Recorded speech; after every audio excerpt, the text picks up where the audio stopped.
Hi guys, so I'm going to do some more reviews on foundation as recently I've tried lots of different brands, price ranges, different colours and tones, and I found recently that I've collected quite a lot of foundation over the last 2 months as I've just been buying different ones that seem to look interesting or seem to suit my skin tone.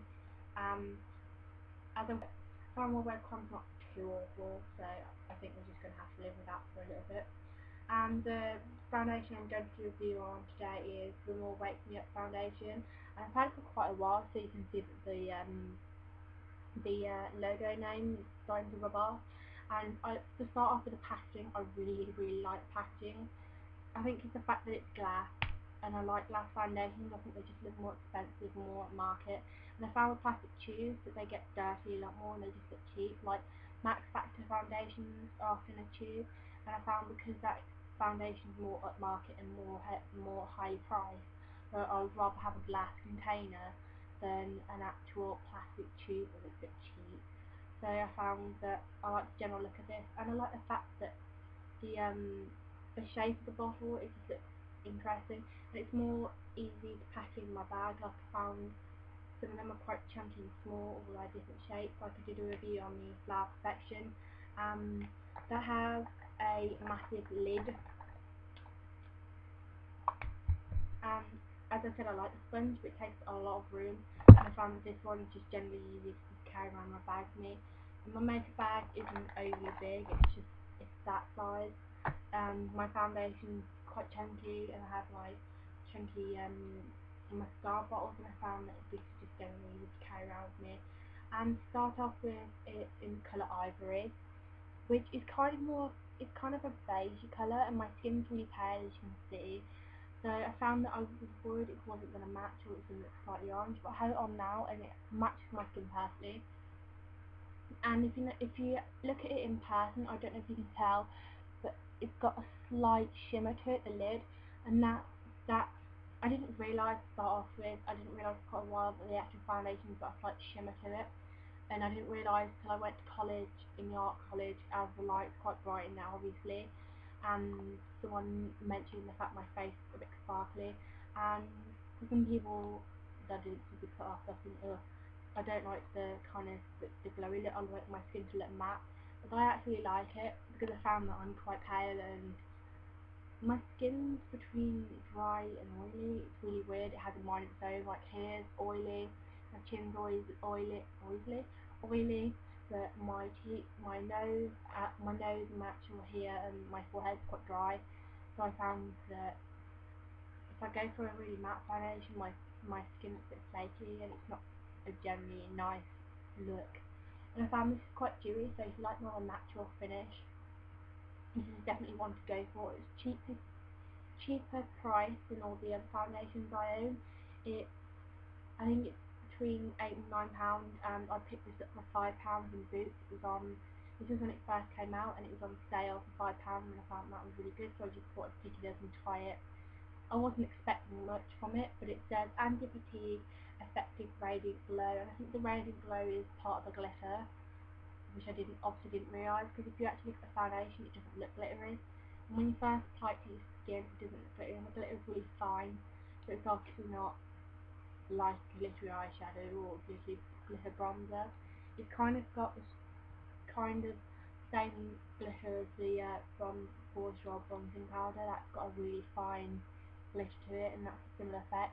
And I find it looks more dewy and healthy looking. Like my skin, I don't look like I've got lots of foundation on, and it's medium coverage, which I like. I like the fact that it's not so light that I have to keep reapplying it, but if I wanted a more heavy lip foundation or more coverage, or if I'm having a really bad skin day, I can just apply another coat without it looking like I've got lots of foundation on, because obviously it's not a good look to look like you've been plastered in makeup. And 30ml average size for foundation.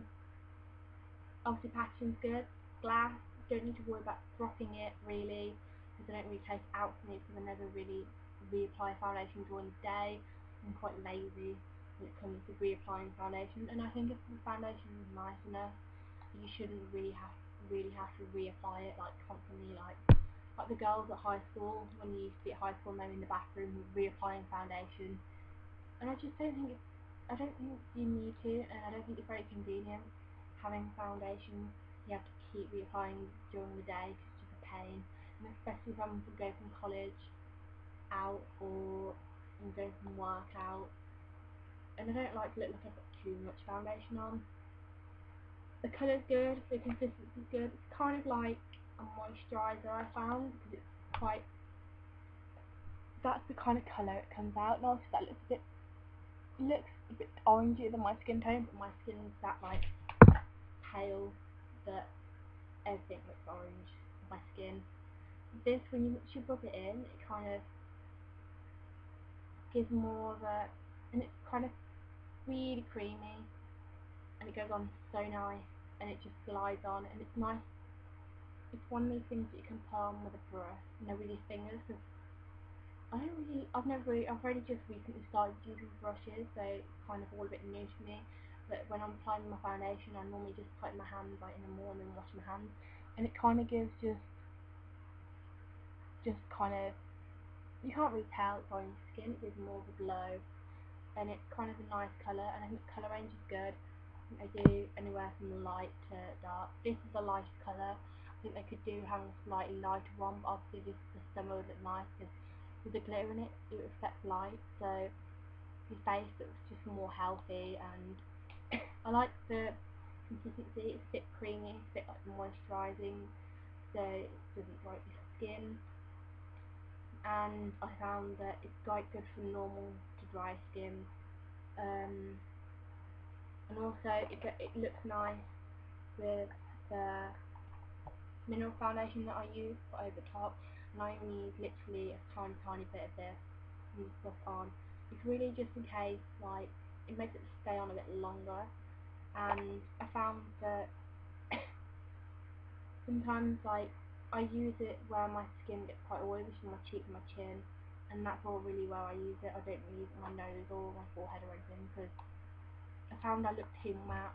Like, I think it looks more healthy with skin slightly shiny, not so shiny that your skin is oily, just kind of like a healthier balance, like a balance in between. I'm sorry if I keep messing with my fringe. I did have a massive side fringe in my other video, but my hair's got to the point where I haven't had my fringe cut in about a year, so my fringe is growing out that much that I can't really do anything with it. So I've just put it into like kind of an off middle parting, just to keep it out my face and I get my hair cut. Because I don't trust people cutting my fringe, because every time they do, I get that weird kind of half block fringe thing at the side that grows to brow, and it's awkward because it doesn't straighten well. And I have actually wavy / curly hair, so a longer fringe suits me better because it dries kind of wavy, it sticks in my face, where that little thing kind of doesn't really do anything. And I'm considering having a block fringe because, I don't know, I used to have a block fringe and I kind of like the way it looked on me, and I'm considering dyeing my hair lighter, obviously for summer, because my hair's quite dark, and it has like a reddy tone to it, and I don't know if you can tell, it's slightly red, and my roots are coming through like lighter, so I'm going to try something to get my hair slightly lighter so I don't have to do my roots as often, because I'm really lazy with anything to do with maintenance. Like, I often have roots quite a while, so my colour has to be quite one that goes with roots, and I did have that ombre hair that was quite, my hair was long and had it ombre, and it was off the whole root effect, which I really liked, but it kills my hair, and I don't really use much but when I had it, I didn't maintain my hair very well. Didn't really use conditioner or anything, so obviously my hair like went horrible, and I had to cut most of it off.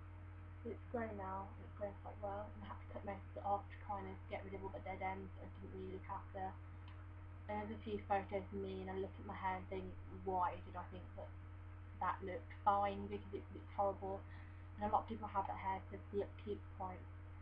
You need to use a lot of conditioner and products on the ends of your hair to keep them nice, and I was just too lazy to do that, and the cost was losing half of my hair. But I don't really mind, I like it shorter, I can just straighten it quite easily. Blow dry, I really blow dry it straight, and then kind of straighten the ends for any stray curly bits.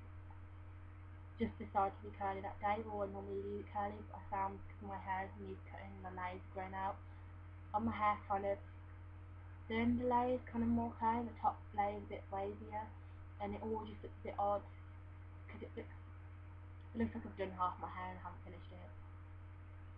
But back onto the foundation, I really like this. It's good price. The price is good for what you pay. It lasts a long time. I have it for about 3 months. And my foundation lasts me a long time because I use a tiny bit. And I don't always wear foundation unless I'm just going to college for like an hour and a half. I don't bother. Or if I'm in the house today, obviously I don't bother. And I like the fact I can use it when I'm going out and when I'm just going casually somewhere, because you can build it up, or you can just wear it quite light. And I found that I do like to mix this with my moisturiser sometimes, if I want just a tinted moisturiser. It's quite good to just mix them with it, because the colour's quite nice, it blends well with the moisturiser. Found that it doesn't cover up my freckles, so I look more natural, which is always a bonus, because I like to look like I've got naturally nice skin, rather than having no freckles and people can kind of tell I'm wearing lots of foundation to cover them up, which I'm really freckly on my arm when it looks in hair. I'm very freckly, and I'm really freckly on my face, so obviously a thick foundation that goes on. If you've got no freckles or anything, thicker foundation looks good on people like that, because it gives kind of more of a finished look, but obviously if you're going to have anything to cover up, that it looks more natural. But obviously with me it looks a bit plastic, because you can tell I'm wearing lots of foundation, which I don't really like. And yeah, I do like this. It smells nice, it smells kind of fruity, which is good. It's always a bonus if your foundation smells nice, because some of them just smell awful. And if I'm putting something on my skin or anywhere on my face or my body and want it to smell nice, what if it doesn't smell nice? Then what's the point of using it? Because I wouldn't like to put product on my face that works well, but smells horrible, because I wouldn't be able to stand the smell. And I like this because it's got the average foundation kind of undertone of a bit of a sunscreen kind of thing, but I like that. It smells nice. I think it's factor 15, which is good, because I burn like there's no tomorrow. And I live in the UK, and it's kind of summery today, and I only walked to Merry Hill and I burn. And I don't want to burn my face, because the skin's quite sensitive, and it's never a good thing to have like burnt bits on your face. And I don't quite like rosy cheeks, and it's just a nightmare having burning easily. And especially if you live in the UK, don't expect to burn. And sometime next year we'll be moving to Australia, so I obviously, and it makes it really expensive there. I found what I'm going to Perth, and my sister buys the Maybelline colour mousse, and I think that ranges to like $30, and that's around about, I think that's just around £20, and that's a lot considering it's just under £10 here, and they're making a lot. So I think I need to find a foundation that I'll buy one shade darker for whenever I decide to get a tan, or if I do ever get a tan, which is unlikely. Buy my normal shade, which is ivory, which is, because it blends so well, it matches my skin tone perfectly. But I think if it didn't blend so well, I'd a little bit orange. This is really good. I give it a 4 out of 5. I think definitely if you're looking for more of a natural finish and something that's less maintenance, cheaper, gonna last you quite a long time, goes on nicely, smells nice, which is always a bonus. I think this is definitely one you should buy. So I think you should get it. It's very good very good on your skin, and it's very good for people who've got sensitive skin, because the fact it's not heavy and it doesn't feel thick. And I don't like to feel like I've got a lot of product on my face, because obviously I do use quite a bit. As in, I have started using primer, but I don't know how to feel about that. Not really. I haven't really found my cup of tea, and I haven't really enjoyed it so far. I found my foundation lasts as long as I wanted to without primer, so I think primer didn't. I just wanted to try it because I got a rave on it, and I'm probably going to do a review because I've just bought them. So I'll do a review either later on today or in the next few weeks, so I've got more time to get used to the product and how to use it. But I've used this for quite a while now. I definitely will be repurchasing it. One of my favourite foundations I found recently, and Oftenly I get a foundation, try it, don't like it, don't use it. This is good, goes on nicely, nice with your hands, fingers, brush, sponge, anything like that. So it's definitely worth getting, and I hope you found this helpful, because I really do enjoy this foundation and I hope you will too. So, thank you.